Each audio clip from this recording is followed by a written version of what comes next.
Elon Musk explique pourquoi il veut 25% des droits de vote chez Tesla. Je veux juste être un gestionnaire efficace d'une technologie très puissante. Plus tôt ce mois-ci, Musk a suscité de nombreuses critiques parmi les investisseurs de Tesla pour avoir déclaré qu'il n'était pas à l'aise de faire de Tesla un leader d'IA et de la robotique s'il n'avait pas environ 25% de contrôle des votes. Ça, on l'avait vu effectivement, ça ressemblait un peu à du chantage, hein. Le message de Musk sur X a été généralement perçu sous un jour négatif. On peut comprendre. Les critiques affirmant que le PDG faisait essentiellement du chantage à Tesla et à ses actionnaires à moins qu'ils n'obtiennent plus d'argent. Il n'est donc pas surprenant que lors de l'appel aux résultats du quatrième trimestre, les dirigeants de Tesla aient été interrogés sur les commentaires de Musk. En réponse à la question, Musk a noté qu'il voyait une voie légitime pour que Tesla devienne un mastodonte de l'intelligence artificielle et de la robotique dotée de capacités et d'une puissance vraiment immense. Musk a précisé qu'il ne souhaitait pas avoir le contrôle total de Tesla, mais il ne voulait pas non plus avoir si peu d'influence qu'il pourrait être facilement rejeté, surtout si les actionnaires activistes pouvaient être impliqués. Ouais, je comprends les points de vue de chacun, ouais, c'est vrai que lui il veut des garanties en fait. Ok, il veut pousser Tesla vers l'IA à fond, mais il veut une garantie derrière. On peut comprendre aussi, hein. Vous savez, nous avons eu beaucoup de difficultés avec Institutional Shareholder Service, je les appelle ISIS, et Glass Lewis.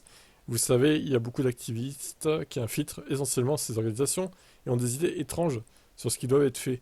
Donc vous savez, je veux en avoir assez pour être influent, par exemple. Si nous pouvions créer un stock à deux classes, ce serait l'idéal. Musk a également souligné qu'il ne cherchait pas les aspects économiques d'un tel accord. Au lieu de cela, il souhaite simplement être un bon gestionnaire de technologies susceptibles de changer efficacement le monde. Et il a ajouté qu'un contrôle de 25% de Tesla serait suffisamment important pour que son vote soit substantiel, mais pas au point de ne pas pouvoir être mis en minorité si nécessaire. Je ne recherche pas de considération économique supplémentaire, je veux juste être un gestionnaire efficace d'une technologie très puissante. Et la raison pour laquelle j'ai en quelque sorte choisi environ 25% était que ça, c'était pas tellement que je puisse contrôler l'entreprise, même si je deviens dingue, et que si je suis en colère, ils peuvent me jeter dehors, mais il suffit que j'ai une forte influence. C'est ce que je vise, une forte influence, mais pas de contrôle total.